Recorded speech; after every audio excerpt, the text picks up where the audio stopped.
সরকার না চাইলে নির্বাচন কমিশনের পক্ষে সুষ্ঠু নির্বাচন করা সম্ভব না বলে জানিয়েছেন সুশাসনের জন্য নাগরিকের সম্পাদক ও নির্বাচন ব্যবস্থা সংস্কার কমিশনের প্রধান বদিউল আলম মজুমদার।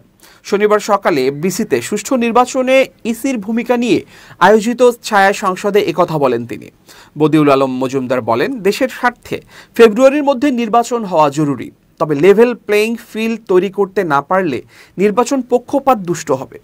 আর এবারও যদি বিতর্কিত নির্বাচন হয় তাহলে দেশ অনিশ্চিত ভবিষ্যতের দিকে অগ্রসর হবে। তিনি বলেন, পুরনো পদ্ধতিতে চললে আগের মতো নির্বাচন হবে, তাই সুষ্ঠু নির্বাচনের জন্য সংস্কার প্রয়োজন।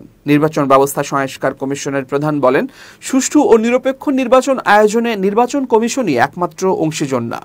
রাজনৈতিক দলগুলো ইতিবাচক ভূমিকা পালন না করলে সুষ্ঠু নির্বাচন সম্ভব না।